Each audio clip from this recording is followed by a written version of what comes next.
Hi friends, ఈరోజు మేము సంగం యాత్రకి వెళ్తున్నామండి. చాలా సంవత్సరాలు అయ్యిందనుకోండి సంగం యాత్రకి. అసలు అందుకని మళ్ళీ ఇప్పుడు వెళ్తున్నాం. బట్ ఈరోజే హైదరాబాద్ బయలుదేరాలి, టైం లేదు. అయినా సరే వెళ్ళాలనే ఉద్దేశంతో వెళ్తున్నాము. 2-3 గంటలకు పాలకొండలో బస్సు ఉంది. అయినా సరే ఇప్పుడు 9 గంటలు అవుతుంది. 9 అప్పుడు సంగం యాత్రకి వెళ్తున్నాం. ఎందుకంటే డైరెక్ట్ రూట్ ఇక్కడ ఏమీ లేదు, చుట్టూ తిరగాలి. అందుకని ఇది షార్ట్ కట్ అనేసి ఇలా ఏరు దాటి వెళ్తున్నాం, నాగావళి దాటి. అయితే అక్కడ మా ఫ్రెండ్ ఒకరు ఆటో పట్టుకొని రెడీగా ఉన్నారు. సో తను తీసుకెళ్తాడు, మళ్ళీ తీసుకొస్తాడు, మేము వచ్చేస్తాం. 12 కల్లా రిటర్న్ అయిపోవాలి. రిటర్న్ అయిపోతేనే మేము ఊరైతే వెళ్ళడానికి ఈజీ అవుద్ది. ఈ సంఘం చాలా ఫేమస్. ఇది చుట్టుపక్కల ఉన్న మండలాలు ఇవన్నీ చాలా దూరాల నుండి వస్తుంటారు. ఎందుకంటే ఇక్కడ 3 నదుల కలయిక అనేది ఇక్కడ ఉంది. దానివల్ల చాలా ఫేమస్ అయింది. చాలా పురాతనమైన శివాలయం అండి. దీన్ని సంగమేశ్వర టెంపుల్ అని అంటారు. ఎందుకంటే ఇది సంగం కూడా దానికే పేరు వచ్చింది అనుకుంటా. యాక్చువల్లీ ఇక్కడ 3 నదులు కలుస్తాయి. ఒకటి నాగావళి, 2 వేగావతి, 3 సువర్ణముఖి. ఈ 3 నదుల కలయిక అనేది ఇక్కడ ఒక జాయింట్ ప్లేస్ అనేది ఉంటుందండి. ప్రజెంట్ మనం అయితే నాగావళి నదిలో నుండి నడుస్తున్నాం. బట్ ఇది నాగావళి నదిలో ముందు ఇంకో నది ఆల్రెడీ కలిసిపోయి 2 నదుల కలయికతో ఇక్కడికి వస్తుంది. ఇంకో నది ఏమో ముందుకెళ్తే జాయిన్ అవుద్ది. అందుకే దీన్ని సంగం అని కూడా అంటారు. మొత్తం మన ఇండియాలో చూసుకుంటే ఇలా 3 నదులు కలయిక ఉన్న ప్లేసు ఒకటి అలహాబాద్ దగ్గర త్రివేణి సంగమం అని ఉంటుందండి. ఆ తర్వాత ఉండేది మన ఆంధ్రప్రదేశ్లోని ఈ ప్లేస్ అనండి. అంత చరిత్ర కలిగినది, అంత ఫేమస్ అయిందండి ఇది. కాకపోతే ఇది ఒక మారుమూల గ్రామంలో ఉంది. మారుమూల అంటే మరీ మారుమూల ఏం కాదండి. రాజధానికి ఒక 30 కిలోమీటర్లు ఉంటుంది. పార్తీపురం కూడా ఒక 30 కిలోమీటర్లు ఉంటుంది. పాలకొండకు ఒక 20 కిలోమీటర్లు ఉంటుంది. ఇదంతా ఒక సెంటర్లో ఉంటుందండి. ఇది చాలామంది భక్తులైతే ఈ శివరాత్రి పర్వదినాన చాలామంది వస్తుంటారు దర్శించుకోవడానికి. జాతర అనేది జరుగుద్ది, చాలా బాగా జరుగుద్ది. చాలామంది వస్తారు. మెయిన్ ఇక్కడ విశిష్టత ఏంటంటే అండి, పితృదేవతలకు పిండం వేయడం కోసం మెయిన్ ఈ ప్లేస్ని అయితే ఎక్కువ మంది చూజ్ చేసుకుంటారు. తన కుటుంబ సభ్యులందరితో కలిసి వచ్చి ఇక్కడ పితృదేవతలకి ముద్దలు వేస్తుంటారు. దానివల్ల ఈ ప్లేస్ చాలా ఫేమస్ అయిందండి. చాలామంది వస్తుంటారు చాలా ప్లేసుల నుండి. కొనగ ఇవన్నీ మనం ఈరోజు చూద్దాం, మీకు ఇవన్నీ చూపిస్తాను. మీకు ఎప్పుడైనా వీలుంటే ఒకసారి ఈ సంగమేశ్వర దేవాలయాన్ని కూడా మీరు దర్శించుకోండి. చూసారా, ఇది నాగావళి నది మీకు ఎలా కనిపిస్తుందో. ఎప్పుడు నిత్యం పారుతూ ఉంటుందండి ఈ నది. మనమైతే ఇప్పుడు ఈ పడవ మీద ఎక్కి అవతలకి వెళ్ళబోతున్నాం. గత పడవ నడిపే ఆయన ఇంకా రాలేదు, వెయిట్ చేయాల్సి వస్తుంది. అది సో మనం ఇవన్నీ చూద్దాం. చాలా కింద హై స్కూల్లో ఉండేటప్పుడు ప్రతి సంవత్సరం అయితే మేము వెళ్ళేవాళ్ళమండి. ఇప్పుడైతే వెళ్ళడం లేదు, చాలా రోజులు అయిపోయింది వెళ్ళి. చాలా సరదాగా ఉంటుందండి. రాత్రిపూట కూడా చాలా మంచి ప్రోగ్రాలు జరుగుతుంటాయి. 9 రోజులు కూడా అన్నీ బాగుంటాయి. చూద్దాం.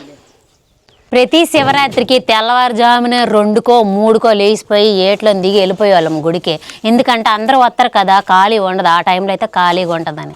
అప్పుడు ఒకసారి అయిపోద్ది, మళ్ళీ మధ్యలో మళ్ళీ వెళ్ళిపోతాం. చిన్న గుంటలు అందరము 4-5 సార్లు డబ్బులు లేకపోయినా మా చిన్నాన్ని, మా అమ్మని, మా నాన్నని దండుకొని మరి తెలిసిన వాళ్ళందరినీ 10 ఇవ్వండి 5 ఇవ్వండి ఇలాగ అడిగి, చిన్నపిల్లలం కదా తెలిసేది కాదు, వెళ్ళిపోయేవాళ్ళం. అలాగే 10 సార్లు వెళ్ళిపోయేవాళ్ళము.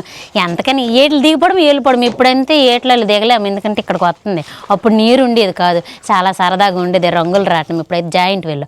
అప్పుడు రంగులు రావటం 2 రూపాయలు ఇస్తే 10 సార్లు ఎక్కిసి దిగిపోయేవాళ్ళము. సరదాగా ఉండేది. అన్నీ కొనుక్కుండాళ్ళం. పింగాణి గిన్నెలు, టీ కప్పులు. అంటే ఇప్పుడంటే అంత లేదు కానీ మా చిన్నప్పుడు అవే గొప్ప. ఏటు కొనాలన్నా కొజ్జోరము, శనగలు, ఇంకా చిన్న పటికి బెల్లం లాంటివి ఉంటాయి. అవన్నీ కొనుక్కుండేవాళ్ళం. ఏటు కొనాలన్నీ ఇంకా అక్కడే అనమాట. మా పల్లెటూరుకి అది ఇటు ఏమి ఉండేవి కాదు. అక్కడికి వెళ్తే అన్నీ తినుకొని సరదాగా రాత్రి 7-8 వరకు అక్కడే ఉండాలి. ఇంతవరకు గుంటలు రాలేదని వీళ్ళు బ్యాంగ్ ఎట్టుకుండాలి. ఈ బ్యాంగ్ ఎట్టుకునే మేము ఇంటికి వచ్చేవాళ్ళము.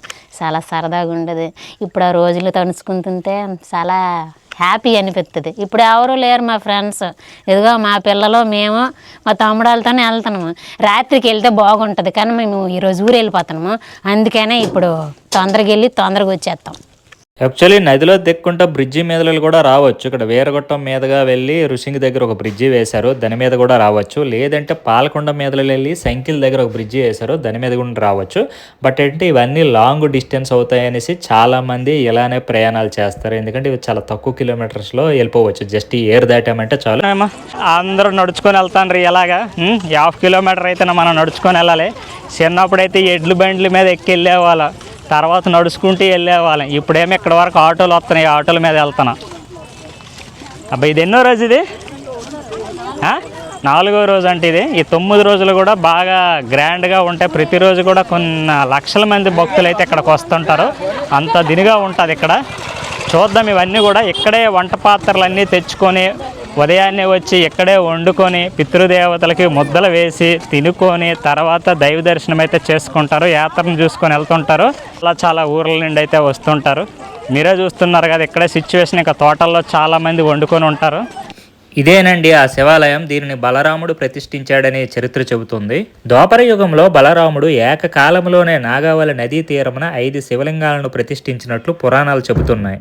ఈ ప్రతిష్ఠించిన 5 శివలింగాలు పాయికపాడు, గుంప, సంగం, శ్రీకాకుళం, కల్లేపల్లిలో ఉన్నాయి. ప్రజెంట్ మనం సంగం 3వ శివలింగం దగ్గర ఉన్నాం. ఇంతకు ముందు చెప్పినట్టే ఈ ఆలయ ప్రదేశంలో వేగావతి, నాగావళి, సువర్ణముఖి 3 నదులు కలుస్తాయి. ఒకే చోట ఈ 3 నదులు కలయడంతో ఈ ప్రాంతాన్ని త్రివేణి సంగమంగా భక్తులు పిలుస్తారు.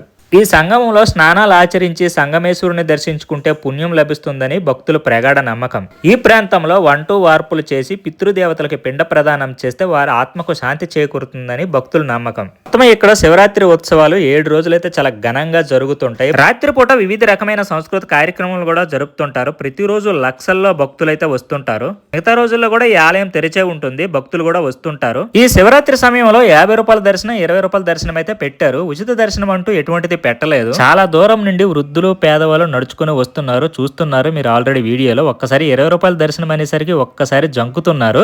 కొంచెం ఆలయ కమిటీ సభ్యులు, దేవాదాయ ధర్మదాయ శాఖ వాళ్ళు కూడా కొంచెం ఆలోచించి ఉచిత దర్శనాన్ని కూడా ఏర్పాటు చేస్తే కొందరికి ఈజీగా ఉంటుంది. ఎందుకంటే 20 రూపాయలు అనేది తక్కువే. బట్ కొందరు ఫ్యామిలీతో వచ్చేటప్పుడు 100 రూపాయలు పెట్టాలంటే అక్కడ ఆలోచిస్తున్నారు. కొంచెం వాళ్ళ కోసం గంట లేట్ అయినా పర్వాలేదు, 2 గంటలు లేట్ అయినా పర్వాలేదు, వాళ్ళైతే ఉచిత దర్శనం చేసుకోవడానికి వెళ్ళిపోవడానికి చాలా ఆసక్తితో ఉన్నారు.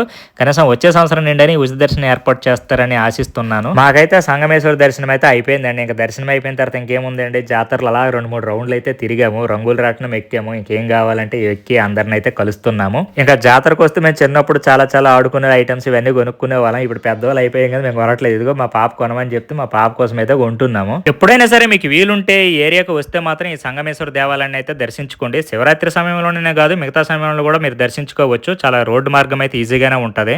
మళ్ళా చెప్తున్నాను చూడండి, ఈ ఆలయం వంగర మండలంలో ఉందండి. పాత శ్రీకాకుళం జిల్లా ప్రెజెంట్ అయితే విజయనగరం జిల్లాలోకి మారింది.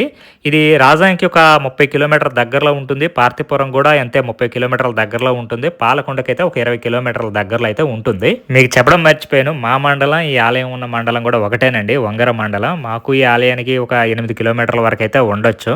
ఈ నాగావళిలో పడవలో ప్రయాణం చేసి ఆ సంగమేశ్వరుని దర్శించుకోవడం మాకైతే చాలా ఆనందంగా ఉందండి. మీరు ఈ శివరాత్రికి ఏ గుడిని దర్శించుకున్నారో కామెంట్ చేయండి.